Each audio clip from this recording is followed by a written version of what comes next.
반갑습니다. 최혜린입니다. 22 정책회의 앞두고 눈치 보기 장세, 짙은 관망세, 부업권 등락 이런 얘기는 많이 들어보셨을 것 같아요. 코스피는 오늘 1910선 안팎으로 오가면서 약보합을 좀 지속하는 그런 모습이었는데 물론 간간히 플러스권에 들어가기도 했습니다만 지수에서는 특별한 이슈거리가 없었던 하루입니다. 외국인들이 현물을 막판에 좀 판 것 같고요. 아주 조금이었지만 또 선물 쪽에서 대량으로 매도 물량을 내놓는 것도 이제 더 이상 큰 이슈거리는 아니죠. 하지만 오후 1시 지나서부터 코스닥이 반락하고 오히려 하락폭이 형님인 코스피를 넘어섰다는 것은 뉴스거리였습니다. 특별히 기관의 집중적인 차익 실현이 특정 종목 위주로 나오면서 거래량을 동반한 급락세가 실현이 됐는데요. 그 특정 종목을 홀딩하셨던 우리 투자자분들에게는 씻을 수 없는 상처를 남긴 하루가 된 것 같습니다. 기관이 최종적으로 코스닥에 얼마만큼의 순매도를 보냈을까요? 시황센터 가서 먼저 종가부터 듣고 오죠. 시황센터입니다. 20일 통화정책회의 등 글로벌 이벤트를 앞두고 관망세가 지속되면서 코스피 지수도 연일 지루한 등락세를 이어갔습니다. 오늘 하락 출발한 지수는 장 초반 보합권에서 등락을 반복하다가 오후 들어서 하락세로 방향을 잡았지만 외국인과 기관의 매도폭이 좀 크지 않은 만큼 하락폭도 제한적인 모습이었는데요. 오늘 코스피 종가입니다. 전거래일보다 0.29% 하락한 1907선에서 거래 마감했습니다. 오늘 외국인과 기관의 동반 매도 우위를 보였고요. 개인만이 좀 매수폭을 줄이면서 400억 정도의 순매수 기록했습니다. 코스닥 지수도 6거래일째 상승 행진을 멈추고 장중에 하락 반전했습니다. 시장에서 돌아선 기관이 매물 폭탄을 내놓으면서 하루 만에 510선을 내줬는데요. 오늘 코스닥 마감 지수는요. 전거래일보다 0.99% 하락한 507선에서 종가 기록했습니다. 오늘 개인이 시장을 지키면서 600억 넘게 사들였지만 기관이 연일 큰 폭으로 팔았는데요. 기관 역시 600억에 가까운 순매도를 보였습니다. 이어서 환율 흐름도 살펴보겠습니다. 환율은 주요 이벤트를 앞두고 좀처럼 방향성을 잡지 못했는데요. 장 초반 호주 중앙은행이 금리 결정을 앞두고 호주 달러가 약세를 보이면서 상승세를 보였지만 장중에 유로화가 강세를 보이면서 상승폭은 좀 제한적이었습니다. 마감 환율입니다. 전거래일보다 2원 10전 상승한 1133원 선에서 거래 마감했습니다. 이어서 코스피 시가총액 상위 종목 살펴보겠습니다. 삼성전자가 애플의 특허 소송에도 반등을 좀 시도하는 듯 했는데요. 동시호가로 보합권에서 마감을 했습니다. 오늘 121만 8천 원의 종가 기록했고요. 자동차주들은 약세를 면치 못했습니다. 현대차가 2.28%, 기아차가 2.51%, 현대모비스는 3%대로 하락했습니다. 반면에 LG화학은 소폭 상승하면서 30만 5,500원의 종가 기록했네요. 삼성생명은 1%대로 하락폭을 키우는 모습이었습니다. 오늘 주당 1,100원씩 밀려나면서 94,700원의 종가 기록했습니다. 신한지주가 강보합권에서 거래 마감했고요. SK이노베이션은 0.3%, 한국전력은 2.04% 하락하면서 24,000원의 종가 기록했습니다. 이어서 코스닥 시가총액 상위 종목 살펴보겠습니다. 셀트리온이 강보합권에서 거래 마감했습니다. 오늘 장 29,750원의 종가 기록했고요. 다음은 반면에 0.88% 밀려나면서 11만 3천원에, 서울반도체가 0.24%, 안랩은 6%에 가까운 급락세를 보였습니다. 반면에 파라다이스가 2% 가까이 상승했고요. CJ홈쇼핑 주당 7,900원씩 오르면서 23만 원에 종가 기록했습니다. SM은 5%가 넘는 급락세를 보였습니다. 좀 차익 매물이 나왔는데요. 주당 3,300원씩 밀려나면서 56,200원의 종가 기록했고요. 젠백스가 1.1%, CJENM은 0.71% 하락했습니다. 인터플렉스 역시 7%에 가까운 급락세를 보이면서 69,700원의 종가 기록했고요. 포스코 ICT도 0.71% 하락하면서 6,850원의 종가 기록했습니다. 이어서 오늘의 특징 업종 및 테마 종목 살펴보도록 하겠습니다. 오늘장 업종별로 혼조세를 보였는데요. 낙폭은 그리 크지 않았습니다. 오늘 자동차주가 파업으로 8월 자동차 판매가 부진했다는 소식에 관련주들이 동반 약세를 보였는데요. 현대차가 2.28% 하락했고요. 기아차는 오늘장 기관이 2천억 원 넘게 차익 매물을 내놓으면서 2.51% 밀려났습니다. 현대모비스 3%대로 낙폭을 키우면서 30만 4천 원의 종가 기록했고요. 현대위아와 쌍용차도 모두 1%가 넘는 하락세를 보였습니다. 반면 약세장 속에서도 조선주들은 외국인과 기관이 동반 매수하면서 선전했는데요. 오늘 삼성중공업이 1.73% 오르면서 38,150원에 종가 기록했습니다. 현대중공업과 대우조선해양도 1%대로 상승했고요. 현대미포조선이 3.63%, 주당 4,500원씩 오르면서 12만 8,500원에 종가 기록했습니다. 안철수 서울대 원장이 대통령이 목표가 아니라는 깜짝 발언에 관련주들이 급락세를 보였습니다. 오늘 안내분 5.87% 하락하면서 11만 7천 원에 종가 기록했고요. MPK가 10%대로 솔고바이오는 12%에 가까운 급락세를 보였습니다. 써니전자 역시 13.69% 하락하면서 7,880원에 종가 기록했고요. 우성사료가 6.17% 밀려나면서 8,060원에 종가 기록했습니다. 반면 안 원장과 대선에서 라이벌로 주목받아온 문재인 후보에 더욱 힘이 실릴 것이라는 관측에 문재인 테마주는 급등세를 보였습니다. 오늘 우리들 생명과학 상한가 기록하면서 2,990원에 거래 마감했고요. 우리들 제약이 11%에 가까운 급등세, 조광페인트가 5.6%, 바른손 역시 5.59% 오르면서 5,480원에 종가 기록했습니다. 네오이즈게임즈가 전일 중국의 텐센트로의 지분 매각 소식이 사실 무근일 가능성이 높아지면서 관련주들이 약세를 보였습니다. 오늘 네오이즈게임즈 급락세를 보였는데요. 주당 4,100원씩 하락하면서 25,650원에 종가 기록했고요. 네오이즈는 하한가 기록했습니다.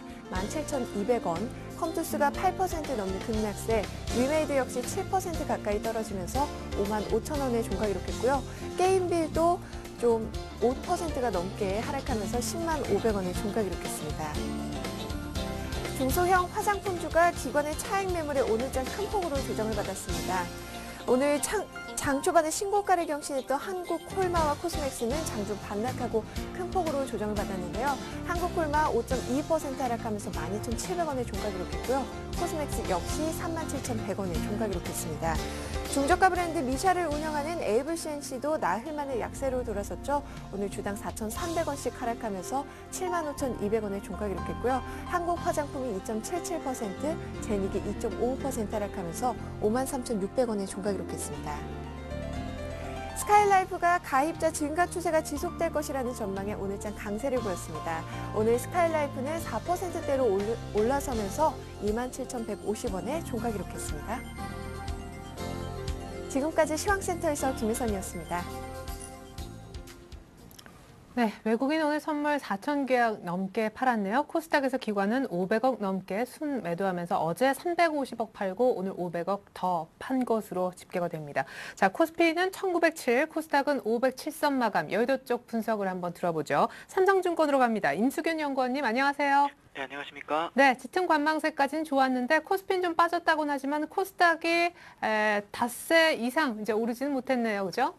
네, 그렇습니다. 일단 뭐 최근 들어서 나타났던 중소형주의 강세 현상이 이제 오늘 같은 경우는 이제 코스닥 지수가 이제 약세 흐름을 보이면서 이제 조금 중소형주들이 이제 대형주에 비해서 오늘 같은 경우는 상대적으로 언더퍼폼하는 모습들이 나타났습니다.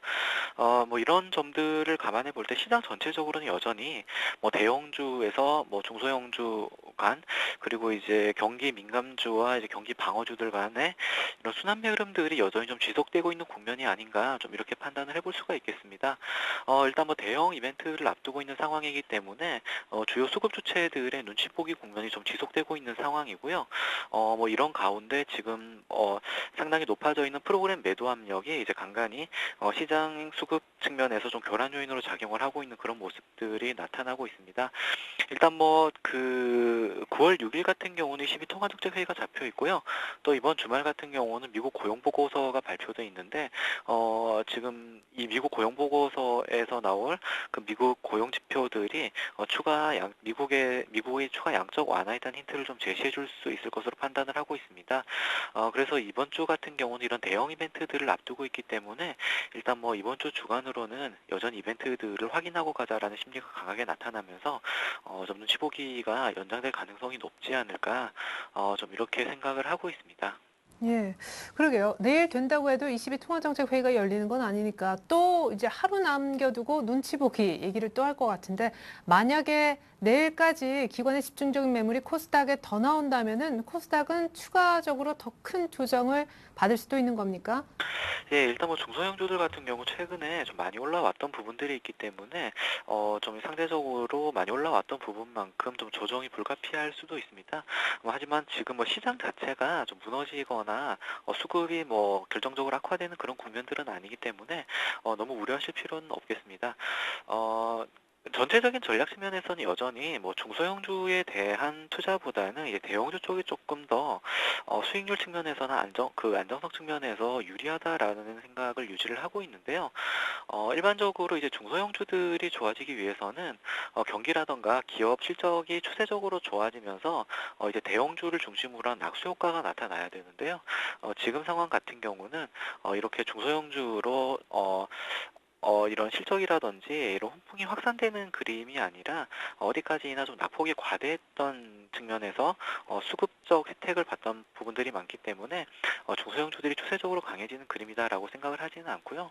여전히 시장의 변동성 국면이 지속된다 그러면 상대적으로 이익의 안정성이 뛰어난 이제 대형주들의 피크 프리미엄이 올라갈 수가 있기 때문에 여전히 좀 중소형주들보다는 대형주를 중심으로 한 매매 전략이 좀 유효하지 않을까 이렇게 생각을 하고 있습니다. 네, 중소형주는 대안일 뿐이다. 대형주를 보자. 그러면 아까 민감주와 경기 방어주 사이에 이제 순환매 사이클이 도는 것 같다라고 하셨잖아요. 대형주 어떤 쪽에 좀 초점을 맞춰서 매매하면 좋습니까?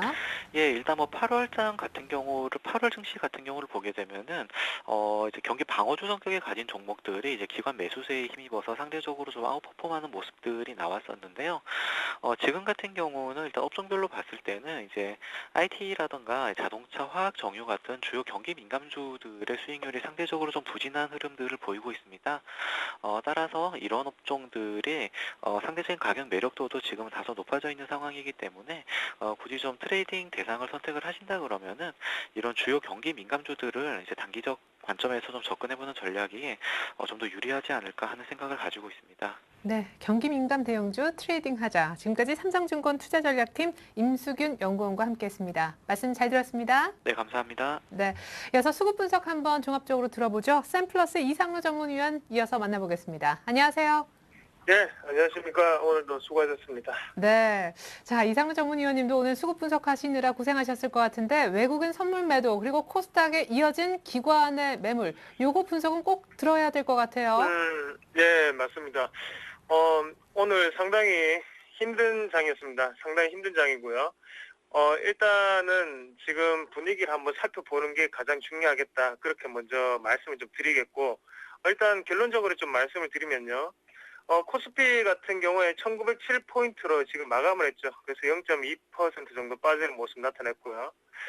그래서 수급적인 부분을 살펴보신다면 일단은 기간에 어느 정도의 거래량 자체가 조금 줄면서 지금 물량 자체가 그냥 기간에 차익 실현 매물이 좀 나왔다 그렇게 분석을 해볼 수 있겠고요. 대신 코스닥 같은 경우에는 오늘 큰 폭의 하락세가 좀 있었습니다. 507.4포인트로 마감을 하면서 0.9%가 하락을 했습니다. 그러면서 지금 기간에 물량 자체가 상당히 좀 많이 나오는 모습인데요. 그런 최근 들어서 수익률 게임이라고 하죠. 수익률 게임을 많이 했습니다. 그래서 코스닥에 일반적으로 게임주라든지 아니면 화장품주를 수익률 게임을 많이 벌였었죠. 기관에서. 그런데 오늘은 제대로 많이 던지고 도망가는 하루였다. 그렇게 좀 말씀을 드리겠고요. 그래서 선물 부분에서는 지금 외국인이 조금 매도세가 좀 나오는 모습 한번 볼 수 있겠습니다. 일단은 전체적으로 오늘 시장을 한번 분석을 해보면요. 코스피 같은 경우에는 전체적으로 지금 의료종밀 업종, 그래서 최근 들어서 많이 올랐던 업종은 좀 많이 빠지는 모습 나타냈고요. 코스닥 같은 경우에는 이때까지 시장을 주도했던 엔터주라든지 게임주, 그리고 화장품주, 그리고 안철수 테마주까지 모두 다 하락하는 모습 나타냈습니다. 예. 그렇다면 특별히 오늘 기관한테 버림받은 대표 종목으로 어떤 종목을 좀 유심 있게 보셨는지 오늘 특징주 짚어주시죠. 예, 오늘 특징주를 한번 살펴보는 게 좋을 것 같습니다. 오늘 특징주를 말씀드리고 싶은 종목군이 상당히 많은데요. 예. 대신 긍정적인 것보다는 이제 부정적인 게겠죠. 그만큼 하락을 많이 했습니다. 그중에서 화장품주를 한번 살펴보는 게 좋을 것 같습니다. 그중에서 코스맥스를 한번 말씀을 좀 드리겠는데요. 코스맥스 같은 경우는 오늘 5.2% 정도 빠졌는데, 다른 종목군들보다는 적게 빠졌다. 그렇게 먼저 우선적으로 좀 말씀을 드리겠고요. 그래서 일단은 적게 빠졌던 모습은 좀 좋은 모습이다. 그렇게 말씀을 드릴 수 있겠고, 대신 게임주 같은 경우에는 거의 폭락을 했죠. 폭락하는 수준이었고, 코스맥스가 조금 적게 빠졌던 이유는, 뭐 안에서 한번 살펴보시면, 일단, 기관에 물량도 있었지만요. 외국인이 어느 정도의 선박을 하는 모습이 나타났지 않나. 그렇게 좀 말씀을 드릴 수가 있겠고, 그리고 지금 중국 모멘텀이 지금 게임주도 그렇고요. 그리고 화장품주도 중국 모멘텀이 주가 되어서 올라갔었죠. 그만큼 중국 모멘텀이 무슨 말이냐면 안에서 보면 허라는 거죠.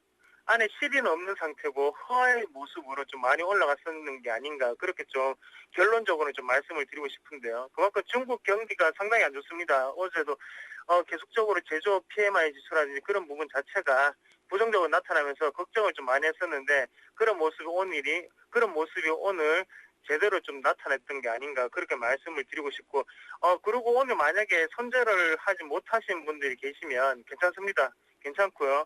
물량 자체가 하단에서부터 계속적으로 올라왔던 모습이고 그리고 조정 자체를 한번 보시면 상당히 긴 시간 동안 조정이 좀 있었죠. 긴 시간 동안 조정이 분명히 있었기 때문에 이번에 정리를 못 하시더라도 다시 한번 언덕은 올 수 있고요. 추가적인 상승은 있을 수 있다는 걸 꼭 기억하시길 바라겠습니다.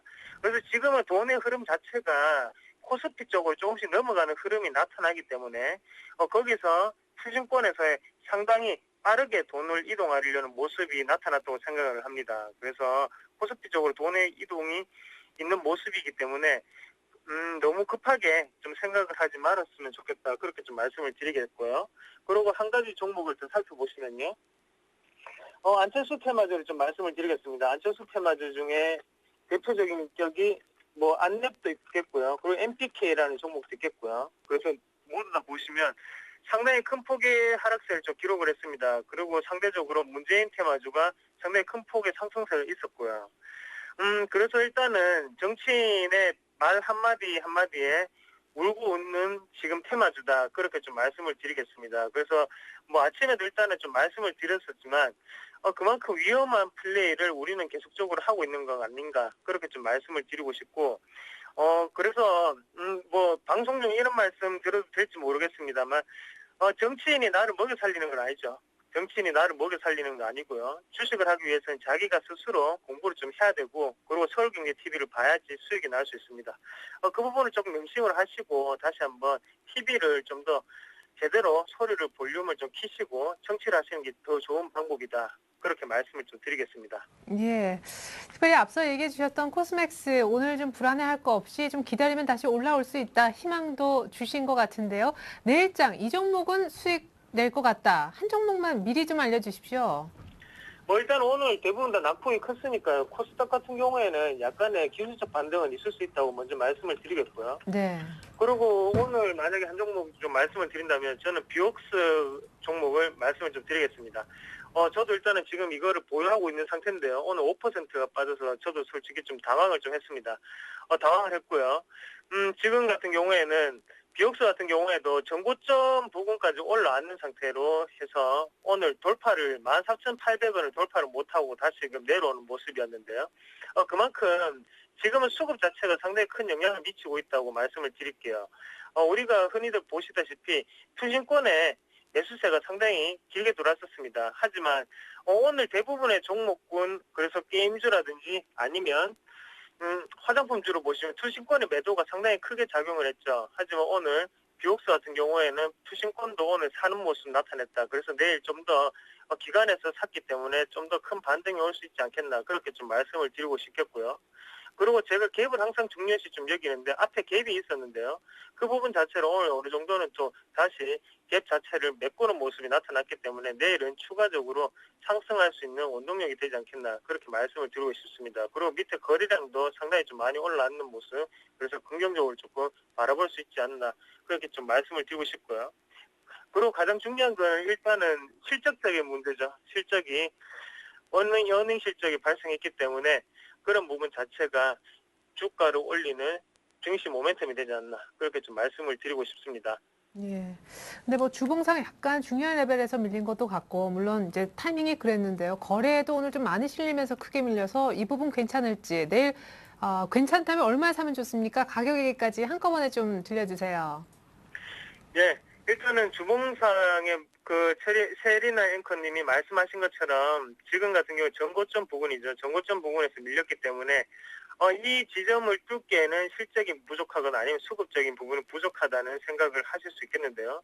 저도 마찬가지고 하지만 한 번에 기술적 반등가 나올 수밖에 없는 위치라고 저는 좀 보고 있습니다. 그렇기 때문에 일단은 오늘 같은 날 만약에 뭐 기관에서의 똑같은 쌍거리 매도가 나왔다고 생각을 하면 그때는 추가적인 상승은 조금 약하게 나오지 않나 그렇게 좀 볼 수 있겠는데 오늘 기간에 어느 정도 수급적인 부분이 긍정적으로 좀 작용을 했다고 생각을 하고 그리고 매수가 같은 경우에는 한 13,700원 정도가 좋을 것 같습니다. 그래서 13,700원 정도를 생각을 하시고요.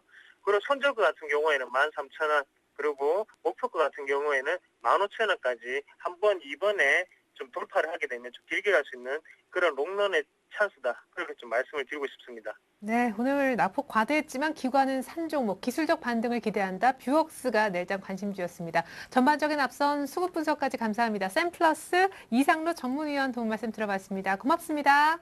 네, 고맙습니다.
네, 참 주식 투자하기 어렵습니다. 그렇죠? 저런 일정들 다 챙겨야 되고 수급도 봐야 되고 내일장은 또 어떻게 흘러갈지. 그래서 저희가 전문가 두 분을 모시고 내일장에 대한 전략을 미리 한번 들어보도록 하겠습니다. 내일장 이길 수 있는 비법 알아보는 다이렉트 전략 시간. 오늘 도움 말씀 주시기 위해서 두 분의 전문가가 나오셨는데요.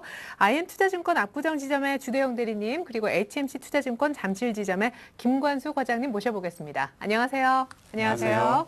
네, 자, 두 분이 이렇게 하면 내일장에도 수익을 낼 수 있다고 하십니다. 화면 보시죠. 네, 내일장 다이렉트 전략. 내일 주식 사도 될까요? 내일장 변수는 뭡니까? 내일 종목 살 때 어떤 기준은 꼭 필요한지, 마지막으로 어떤 종목을 매수하면 좋을까요? 네 가지 질문 드려봤습니다. 자, 답을 먼저 보죠. 자, 주대영 대리님은 내일 관망하자, 김관수 과장님은 관망하되 분할 매수할 수 있는 쪽도 있다고 하시네요. 주대영 대리님은 22회가 역시 변수다. 김관수 과장님은 선물옵션 동시만길, 다음 주 목요일이 좀 신경 쓰인다 하셨습니다. 주대영 대리님은 종목을 고를 때 경기 방어주 내에서 한번 골라보자, 코리안 리를 주목하자고 하셨고요. 김관수 과장님은 3분기 실적이 좀 기대가 되는 종목 보자고 하셨는데 오늘 탑픽으로 삼성 엔지니어링을 준비하신 것 같습니다.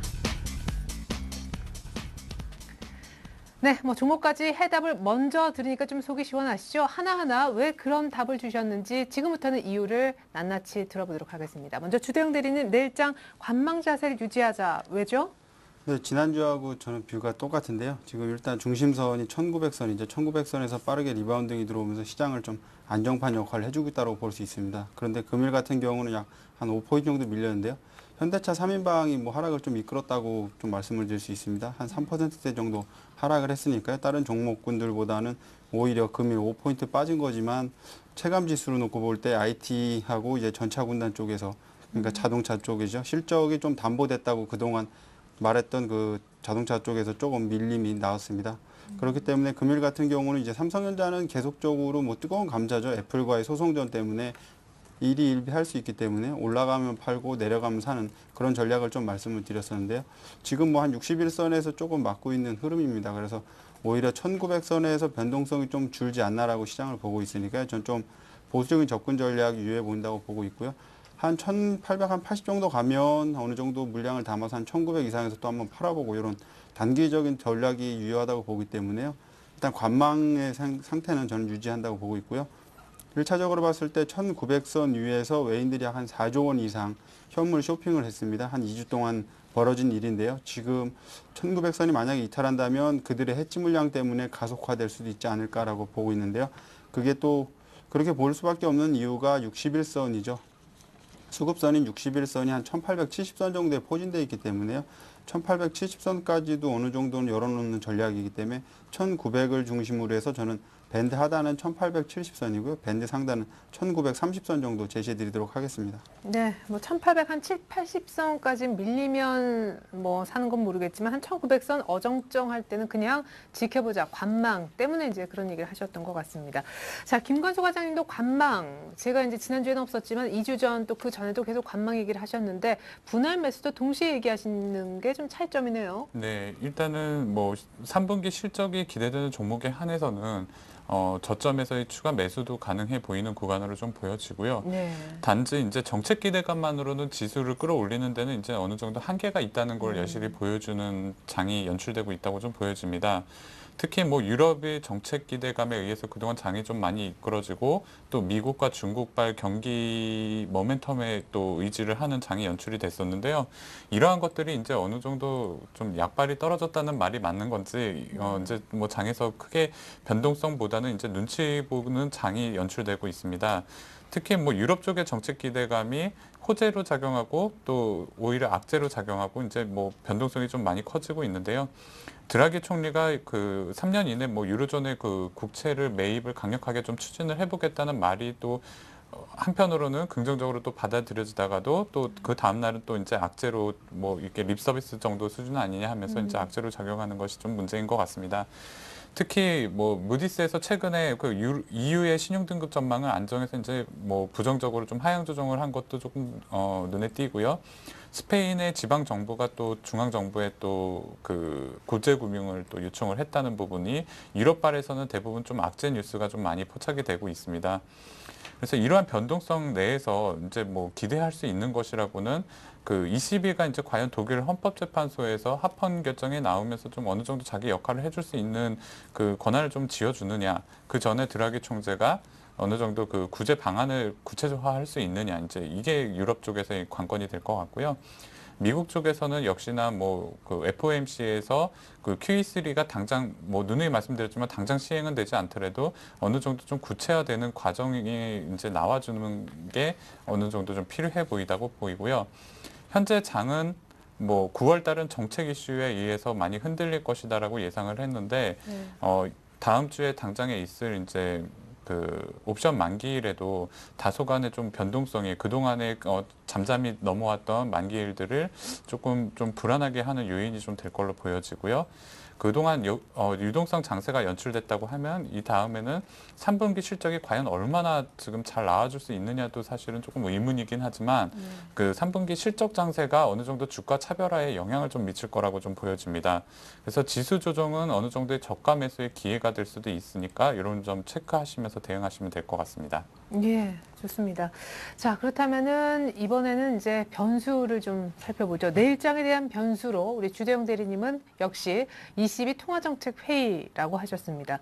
정확히 어떤 내용이 변수입니까? 사실 지금 기대감이 사실은 잭슨홀 미팅보다는 높았다가 점점점 낮아지고 있어서 이 낮아지고 있는 건 또 좋은 현상이다. 좋은 게 나올지도 그렇죠. 모르니까. 뭐 어차피 뭐 기대감, 우려감이 이제 공존하고 있지 않습니까? 시장에는. 예. 지금 이렇다 할 카드, 새로운 카드가 없다라는 게 문제점으로 지금 부각되고 있습니다. 히든 카드라고 해봐야 미국 쪽에서는 이제 3차 양적 완화가 최고의 카드고요. 뭐 저금리 기조를 뭐 유지한다던가 오퍼레이션 트위스트 같은 건 이제 시장에 이제 말빨도 먹히지 않는다는 거죠. 그렇기 때문에 지난 말에 그 슈퍼마리오라고 하죠. 드라기 총재가 어떻게든 유로화를 사수하겠다라는 말, 그때 급등을 좀 했었죠. 그런데 또 디커플링 나타나다가 국내 시장과는 좀 디커플링 나타나다가 요즘 또 한번 제가 보기에는 커플링 현상이 일어나는 거 아닌가 했는데요. 금일 그런 게 좀 이제 디커플링이 확실하게 나타났습니다. 유로 달러가 알게 모르게 이제 1.226선까지 반등을 해줬는데요. 국내 시장 오늘 장중 한 10시쯤에 그렇게 빠르게 치고 올라오는데도 국내 장은 이제 거의 뭐 소 닭 보듯 그런 그림을 그려줬는데요. 네. 저 같은 경우도 봤을 때는 일단 위로 한번 쫙 뽑아주지 않을까라고 해서 기대감을 좀 갖고 한번 배팅할까 노력을 봤는데요. 1월달 파생 쪽에서 흐름도 약했고요. 그렇기 때문에 지금 베이시스를 놓고 봤을 때 기관과 외인들의 프로그램 매도 물량이 나오기 때문에 좀 부담스럽지 않나라고 보고 있는 겁니다. 그래서 오히려 저는 1900선을 좀 깼을 때 물량을 담는 게 맞지 않나라고 이렇게 말씀을 드린 건데요. 저는 개인적으로 ECB에 대한 기대감은 저는 이제 제로라고 보고 있고요. 오히려 실망 매물 쪽이 더 나타나지 않을까라고 보고 있습니다. 왜요?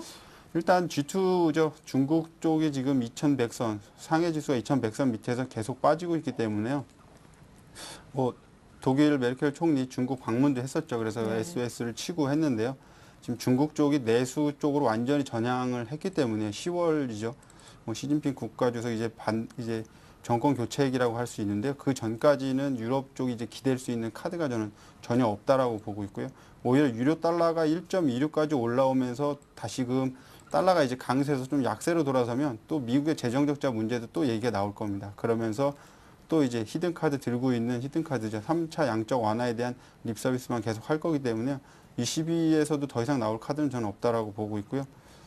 제가 생각하는 가장 큰 카드는 뭐 이제 메르켈 총리가 이제 만세를 부르는 거죠. 그래서 뭐 백기투항해서 유로본드 다 받아주겠다 이러면서 그렇지 않는다면은 힘들다고 보고 있고요. 지금 그래서 유로 정상들 회의들이 지금 꾸준히 있기 때문에 ECB하고 같이 놓고 보면 별다른 얘기는 나오지 않고요. 그냥 정치권에서 그냥 립 서비스만 계속 할 거라고 보기 때문에 주식하는 입장에서는 오히려 좀 팔고서 좀 쉬는 전략이 더 맞지 않나라고 말씀을 드리고 싶습니다. 네, 아니 그렇다면은 이제 22 통화정책 회의에서는 기대감이 제로라고 하셨고 그러면은 ESM에 대해서는 합헌 결정이 나올까요?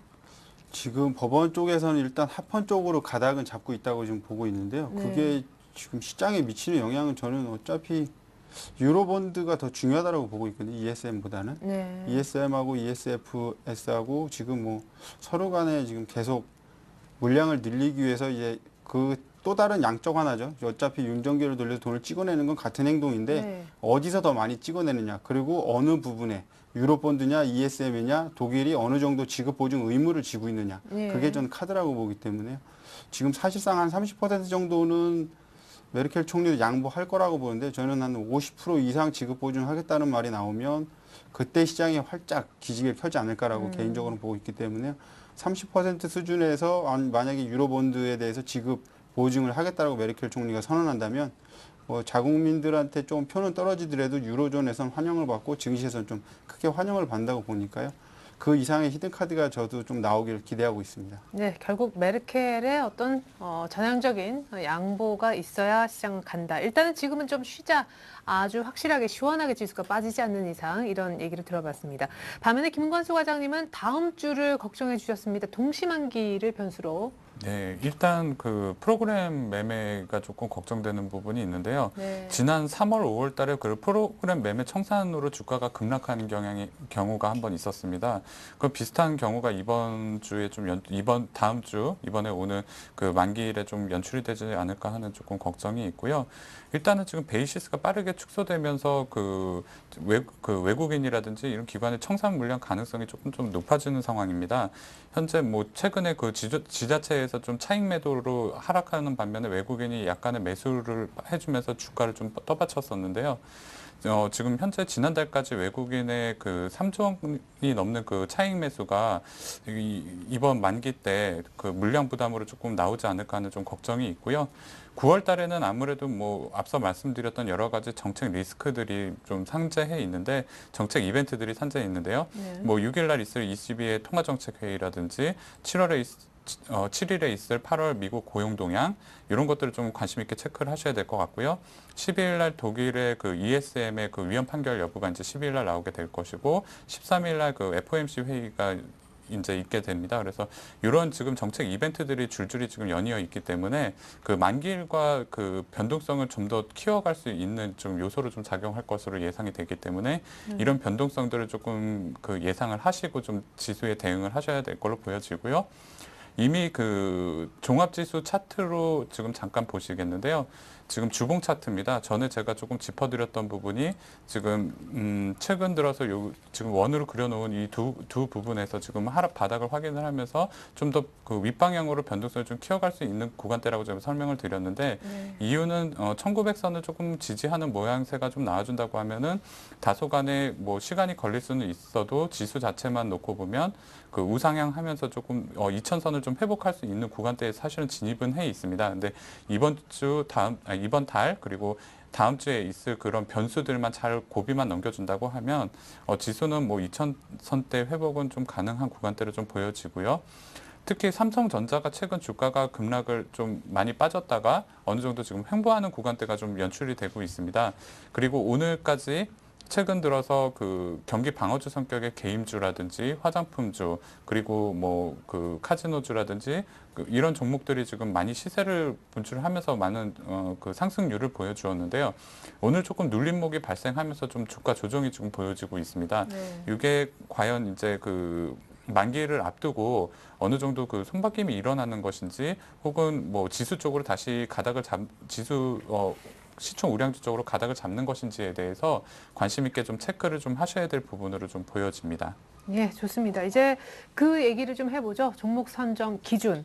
우리 주대용 대리님은 경기 방어주 위주의 순환매 예상, 경기 방어주 얘기를 하셨는데 사실 중소형주냐 대형주냐 이 논란도 한창인데 방어주라고. 네. 일단 뭐 지난주랑 저는 뷰가 거의 좀 비슷하다고 볼 수 있는데요. 통신 쪽하고 제약 업종 쪽에 좀 매기세 몰리는 종목군들이 많습니다. 기관 선호주들이 좀 하나씩 나타나고 있는데요. 지난주에 제가 추천해드렸던 그 LG U+ 자체도 뭐 흑모, 백모 얘기를 좀 해야 될 것 같은데요. 저는 일단 싸이 그 CF 대박으로 인해서 많은 고객을 확보할 수 있을 거라고 예상을 했는데 오히려 자사주 소각으로 인한 이슈로 인해서 뭐 한 거의 10% 가까운 급등을 했다가 이제 종가에 좀 많이 밀린 모습을 보여줬습니다. 일단 통신과 제약 쪽으로 엄청난 매기세가 몰리는 근본 원인 자체는 1900선에서 지수가 지리한 흐름을 나타내고 있기 때문에요. 기관들의 수익률 게임이 지금 벌어지고 있다라고 저는 보고 있고요. 그게 상당 기간 좀 지속될 거라고 보고 있습니다. 1900선에서 확실하게 모멘텀을 갖고 상승하기에는 아직 외인들의 매수 여력이 좀 줄어있는 상태이기 때문에 좀 관망의 기조라서 기관들도 역시 통신 제약 그리고 음식료 업종으로 조금씩 매기세를 조금씩 키워나가는 거 아닌가 하고 저는 보고 있고요. 또 상대적으로 또 코스피에 반대되는 시장이죠. 코스닥 쪽에 또 강세의 흐름도 나타나고 있으니까요. 금일 같은 경우, 센티률 같은 경우도 조금 급등하는 모습을 봤는데요. 1차적으로 봤을 때 통신 제약 쪽의 흐름이 저는 계속적으로 좋다라고 보고 있기 때문에 물려도 오히려 통신 제약 쪽에 물려야 된다라고 보고 있고요. LG U+ 같은 경우는 좀 이제 대량 거래가 터지면서 일단 뭐 자사주 소각 호재가 나왔기 때문에 일단 팔고 가는 흐름 그런 게 맞지 않나라고 보고 있습니다. 그래서 경기 방어주의 통신 제약하고 음식료, 오리온 같은 종목들은 조금 지켜봐도 나쁘지 않다라고 보고 있습니다. 예, 좋습니다. 물려도 이쪽에서 물려야 된다. 방어주 가운데 제약, 통신, 음식료 얘기를 하셨습니다. 김관수 과장님은 아까 관망하지만 그래도 뭔가 분할해서 산다면 3분기 실적이 좋아지는 종목이라고 하셨잖아요. 네, 맞습니다. 뭐 누누이 말씀드리지만 뭐 자동차하고 IT가 뭐 우리나라를 뭐 이끌어간다고 해도 과언이 아닌데요. 네, 잠시만요. 근데 예, 말씀하시죠. 자동차 혹시 얘기. 예, 다만 지금 이제 앞서 말씀드렸던 부분은 어느 정도 그 기대감에 의한 실적이 이미 확인이 되어 주었고 기대감에 의해서 주가가 많이 끌어져 올라갔다고 하면 지금 현재로서는 그 주가를 바라보는 눈높이가 굉장히 지금은 그 이전보다 상당히 이제 보수적인 시각으로 많이 바라본다고 해야 되는 게 맞다고 보여집니다. 그래서 기존의 그 삼성전자라든지 혹은 자동차라든지 이런 종목들은 꾸준히 실적도 컨센서스에 부합하는 수준으로 상향 조정이 되고 있고 또 실적이 그렇게 나오고 있지만 그 다소간의 그 실물 경기에서 받쳐주지 않는 부분이 오히려 그런 부분들을 좀 더 감쇄시키는 역할을 좀 하고 있는 것으로 보여집니다. 그래서 그 컨센서스에 부합하는 실적 이상의 어떤 기대감을 좀 갖고 있는 것이 주가를 조금 조정으로 바라보게 하는 요인이 되는 것 같고요. 그래서 말씀드리는 건데 일단은 조정이 있을 때마다 좀 실적이 확인되고 모멘텀이 아직 살아있는 이런 우량 종목들에 한해서는 조금 분할 매수로 접근이 가능하고 현재 구간대와 같이 좀 보수적으로 접근을 해야 되는 시점에서도 좀 저점에서 좀 매수 기회가 되지 않을까 이런 판단을 좀 해보고요. 지난주부터 계속 말씀드렸던 모멘텀 플레이가 가능했었던 종목들이 지금 뭐 아이폰 5 관련해서 그 플렉서블 FPCB라고 하는 인터플렉스, 실리콘웍스, 게임즈의 컴투스와 뭐 게임빌, 엔터의 YG 엔터테인먼트 SM, 화장품주의 한국콜마, 코스맥스 이런 종목들이 지난주 어제까지만 해도 그 플레이가 매매가 가능한 어느 정도의 시세를 좀 보여주었는데요. 오늘 단기적으로 좀 눌림목이 발생을 하면서 좀 변곡점이 좀 발생할 수 있는 가능성을 좀 열어놨다는 부분이 조금 눈에 띄는 부분입니다. 그래서 매수는 실적이 받쳐주고 그리고 그 외국인과 기관의 수급이 받쳐주고 있는 종목에 한해서 좀 접근을 하셔야 될 텐데 현재로서는 어느 정도 좀 보수적인 관점에서의 접근이 좀 유효해 보입니다. 지금 화면에 나가는 8개 종목들 일단은 조금 조심해야 된다. 네. 오늘 좀 많이 빠졌기 때문에. 네. 예. 그러면 앞서서 실적이 좀 괜찮은 쪽으로 IT 차를 얘기하셨는데 자동차 오늘 8월 내수 급감 얘기가 있었잖아요. 그래서 네, 이제 맞습니다. 빠졌던 거라고 얘기를 또 해주셨고. 그러면 자동차는 실적 모멘텀이 있는 섹터다라고 봐야 됩니까? 아까 이제 문제는 눈높이가 높은 거라고 하셨잖아요. 맞습니다. 그래서 일단은 뭐 최근에 있었던 어떤 그 파업의 효과라든지 혹은 그 현대차와 기아차에 대한 어떤 기대감에 의해서 주가가 좀 많이 끌어올려진 부분이 있는데요. 사실 그런 신차 효과라든지 이런 기대감들이 사실 내수에서는 그렇게 빛을 발하기가 사실 쉬운 장은 아닙니다. 상당히 그 경기에 민감한 그 제품군들이기도 하고 해서 그런 부분이 국내에서는 다소 좀 빛을 발했다고 하면 이러한 부분들을 상쇄시킬 수 있는 곳이 바로 이제 해외 시장이 될 텐데요. 현재 지금 미국에도 신규 공장이 계속 증설이 되고 있고 생산량도 3교대로 지금 늘려가면서 지금 생산을 꾸준히 하고 있는 걸로 봐서는 해외에서는 지금 어느 정도 그런 그 재고에 대한 부담이 많이 줄어 있는 것으로 좀 파악이 되고 있고요. 현재 지금 주가가 안 좋게 흐르고 있는 것은 비단 뭐 자동차 섹터 쪽뿐만은 아닌 걸로 좀 보여지고 있습니다. 그래서 시총 대비 우량주들인 종목들에 한해서는 조금 플레이가 다소 좀 어려운 부분은 있습니다. 그래서 이런 부분들을 어느 정도 변곡점인 계기가 좀 만들어지기 전까지는 다소 그 보수적인 관점으로 분할 매수 관점에서 좀 접근을 하실 필요가 있어 보이고요.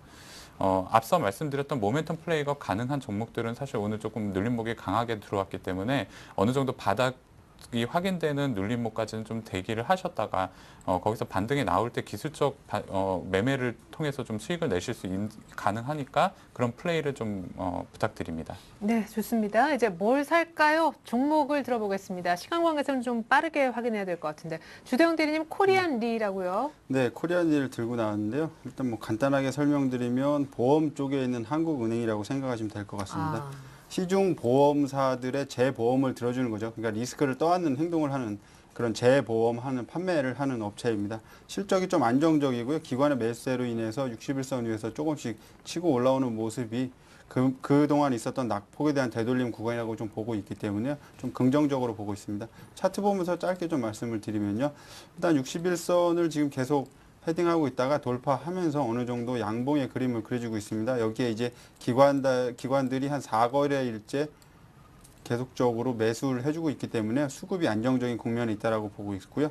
저는 그래서 목표가는 12,000원 제시해드리고요. 손절 라인은 1,800원 제시해드리도록 하겠습니다. 예, 좋습니다. 코리안 리, 국내 유일의 재보험사, 내일 한번 사보자라는 얘기였습니다. 반면에 김건수 과장님은 아까 삼성 엔지니어링을 네. 그동안 뭐 많이 그 주가 조정이 이미 받아와 있고 향후 수주가 지금 상당히 기대되는 부분이 좀 있어서 삼성 엔지니어링을 좀 추천을 해드리고요. 네. 올해 수주 모멘텀이 가장 기대되는 종목으로서 지금 현재까지 약 10조 원가량의 수주가 이미 달성이 되어 있고요. 앞으로 남은 그 기간 동안에도 16조까지는 달성이 가능하다는 좀 분석이 나오고 있습니다. 이런 것들이 향후에 그 분기 실적이 영업이익으로 이어지고 있는데요. 2천억 원대 2천억 원대의 그 분기 실적의 달성 가능성이 매우 지금 높기 때문에 실적 모멘텀도 안정적으로 지금 받쳐주고 있고요. 특히 그 계열사 그 수주 물량이 2조 7천억 원 가량이 되고 현재까지 앞서 말씀드렸던 10조 원 가량이 이미 수주가 조기 달성이 되었기 때문에요. 향후에 뭐 오일샌드라든지 이런 대규모 수주 프로젝트들이 또 줄줄이 남아 있어서 좀 기대되는 부분으로 추천을 드리고요. 매수 가격은 뭐 내일 시초가 대응 가능해 보이고요. 목표 가격은 22만 원. 손절 가격은 17만 원 제시해드리도록 하겠습니다. 네, 삼성엔지니어링, 코리안 리에 이어서 내일장 관심주로 설명 들어봤습니다. 지난주 똑같이 말씀하셨던 종목들이 하나씩 있어요. 리뷰 받아보고 싶은데 주대영 대리님 아까 얘기하셨죠. LGU 플러스. 네, 좀 전에 좀 언급을 드렸는데 네. LG U 플러스입니다. 자사주 소각 소식에 급등 출발해갔고요. 목표가 뭐 7,900원 이상 뭐 고가에 좀 팔 수 있었던 종목인데요. 그러네요. 지금 일단 대량 거래가 터졌기 때문에 조금 잠시 좀 피해 있는 게 낫지 않을까라고 보고 있습니다. 하지만 이제 주봉과 월봉상으로 봤을 때 지속적으로 우상향하는 모습이요. 회사에 어느 정도 안정적인 수입원이 지속적으로 늘어나고 있다고 판단하고 있고요. 어느 순간에선가 실적에 대한 모멘텀이 발휘될 때 오히려 차익 실현 관점으로 접근하는 게 맞다라고 보고 있습니다. 그래서 다시 한번 매수를 하게 된다면 한 7,500원 정도 선 가면 재매수도 가능하니까요. 그 정도 선에서는 또 한번 사서 한 8,000원 이상에서 팔고 이런 식으로 이제 통신 제약 업종으로 경기 민감주 쪽에 반응이 좀 빠른 섹터들이니까요. 요즘에 관심 갖고 놓고 보시면 나쁜 수익률은 나타나지 않을 거라고 좀 보고 있습니다. 네, 현금 챙기고 또 다시 이제 샀다 팔았다를 반복해보죠. 이번엔 파라다이스 김관수 과장님 지난주 종목이었는데 많이 올랐어요. 네, 뭐 앞서 말씀드렸다시피 그 경기 뭐 방어주 성격으로 좀 주가가 많이 또 끌어올려 주었고요. 네. 또 중국 VIP 고객분들이 많이 또 입국을 해주셔서 돈을 많이 쓰는 바람에 이렇게 주가가 또 좋게 흘렀습니다. 근데 예. 다만 이제 이런 그 모멘텀 플레이가 가능한 종목들이 향후 지금 얼마만큼 지속을 해줄 수 있느냐 여부를 이제 좀 관심 있게 보셔야 될 것 같고요. 현재 그 파라다이스 같은 경우는 그 외국인의 입국자 수가 계속 꾸준히 늘고 있고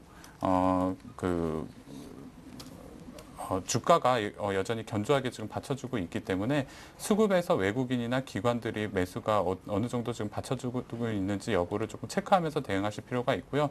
현재로서는 주가가 크게 훼손되지 않고 있는 한은 지금 추가적으로 상승은 열려 있기 때문에요. 앞서 그 목표 가격으로 제시해드렸던 2만 원 윗부분까지도 가능한 구간대로 보여지니까는요. 좀 적극적으로 대응을 하셔도 부담이 없어 보입니다. 네, 오늘도 별로 안 빠졌네요. 파라다이스 AS까지 들어봤습니다. 두 분의 내일장 다이렉트 전략 종목까지 들어있는 종합판 다시 한번 보여드립니다.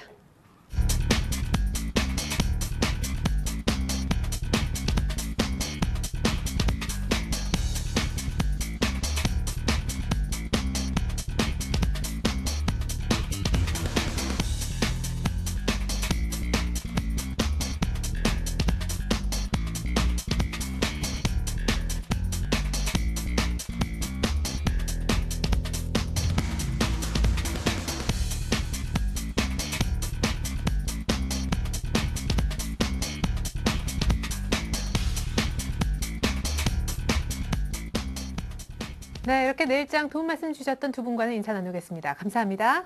감사합니다. 네, 서울현대TV 투자전략 세미나가 이번 주 일요일에 또 있습니다. 오후 2시부터 5시까지 연말장에 대한 비전을 제시하는 시간이 될 거라고 하는데요. 무엇보다 참가비가 없으니까 많은 관심 부탁드리겠습니다. 전 내일 다시 오겠습니다. 고맙습니다.